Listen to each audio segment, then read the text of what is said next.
నమస్తే. భగవద్గీతలో 5వ అధ్యాయం కర్మ సన్యాస యోగంలో 13వ శ్లోకము. సర్వ కర్మాణి మనసా సన్యస్యాస్తే సుఖం వశి నవద్వారే పురే దేహి నైవ కుర్వన్న కారయన్. సో భగవానుడు కర్మయోగం ద్వారా ఆత్మతత్వాన్ని తెలుసుకున్న ఒక యోగి తన సెల్ఫ్ ఎక్స్టర్నల్ వరల్డ్ నుంచి డిఫరెంట్ అనే యాటిట్యూడ్ తో ఉంటాడు.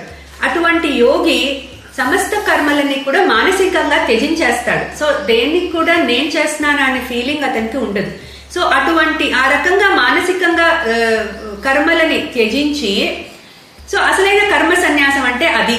సో అటువంటి యోగి ఏం చేస్తున్నాడు? నవద్వారే పురే దేహి నైవ కుర్వన్న కారయన్. సో సుఖంగా ఈ బాడీలో ఉంటున్నాడు. ఈ బాడీలో ఆత్మకి వ్యక్తం అవ్వాలి అంటే బాడీ కావాలి. సో ఈ బాడీలో ఉన్న ఆత్మ అంటే ఆ దేహి ఈ బాడీలో సుఖంగా ఉంది.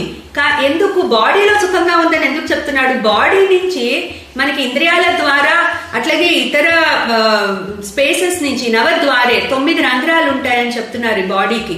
సో ఈ బాడీని ఒక పురముతో పోలుస్తున్నారు, అంటే ఒక సిటీతో పోలుస్తున్నారు. ఈ సిటీలో ఎట్లా అయితే వచ్చిపోయే ద్వారాలు ఉంటాయో అట్లాగే మన బాడీలో కూడా బోల్డ్ ఓపెనింగ్స్ ఉన్నాయి. సో ఆ ఓపెనింగ్స్ నుంచి అన్ని ఎక్స్టర్నల్ థింగ్స్ ని మనం తీసుకుంటాము. సో అటువంటి బాడీలో సుఖంగా ఉన్నాడంటే ఏంటి? ఎక్స్టర్నల్ థింగ్స్ కి అతను చలించట్లేదు. ఎక్స్టర్నల్ థింగ్స్ నుంచి నేను డిఫరెంట్ అనే యాటిట్యూడ్ తో ఉంటున్నాడు. సో అటువంటి వాడు మానసికంగా కర్మలను త్యజించి ఈ బాడీలో సుఖంగా ఉన్నాడు, అంటే ఎక్స్టర్నల్ థింగ్స్ కి చలించట్లేదు. సో ఆ విధంగా నువ్వు కూడా నీ యాటిట్యూడ్ ని మార్చుకో అర్జున.